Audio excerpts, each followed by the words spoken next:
My name is Will Clegg, and I'm a filmmaker living just outside of New York City. I've lived around New York for most of my life, but I grew up in Charlotte, North Carolina. That's where my folks still live, and that's where I call home. On May 7th, I got engaged to my girlfriend in Central Park. It was one of the happiest days of both of our lives, and it's something that I hope everybody gets to experience someday. On May 8th, the people of North Carolina voted overwhelmingly to affirm Amendment 1 to the state constitution, which essentially bans same-sex marriage. Now, same-sex marriage was already illegal in North Carolina, but this amendment takes it a step further. It makes it more difficult for any future legislation to be introduced or passed into law, and it also bans all types of unions between same-sex couples. So the people of North Carolina spoke, and while I was disappointed, I wasn't really surprised by the outcome. I grew up there, and I know that conservative social values pervade the state.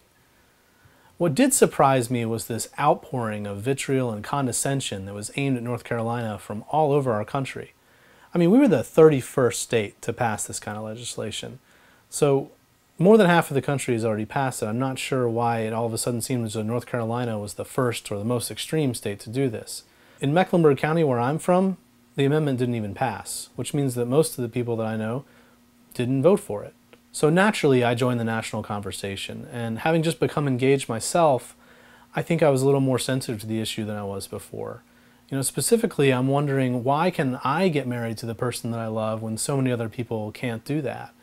And why is everybody hating on North Carolina so much when more than half the country has already passed this kind of legislation? I think the more that I got involved in these kinds of conversations, though, I realized that I had a lot of questions, but I didn't really have any answers. So as I discussed with friends and family, and even the worst of all people, the anonymous internet commenters, I realized that I couldn't really bolster any of my arguments with facts. I didn't really know anything about the history of gay rights in North Carolina, or anywhere else for that matter. Perhaps most importantly, I didn't know anything about the mindsets and the beliefs of all these people that voted for the amendment. This is the majority of North Carolina voters. And these have to be people that I know. Some former classmates, teachers, co-workers, probably even some of my own extended family voted for it. That's when I decided that I needed to investigate.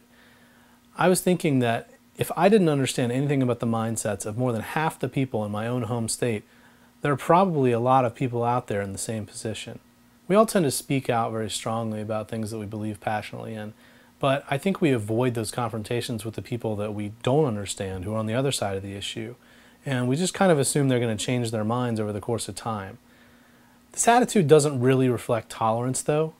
It reflects fear and laziness, and I found myself in that position.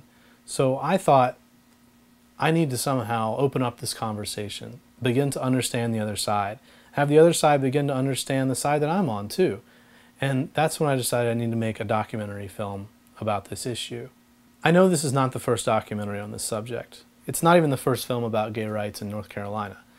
But what I hope will set this film apart is that we're going to try to tackle all sides of the issue.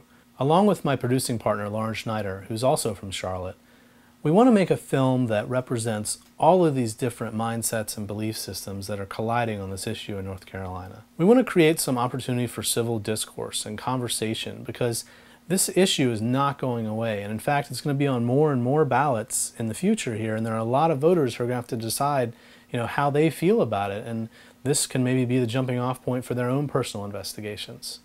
We Americans may not be ready to agree on this issue just yet, but I think that we can at least begin to understand why we feel the way that we do, why we vote the way that we do, and why we treat each other the way that we do.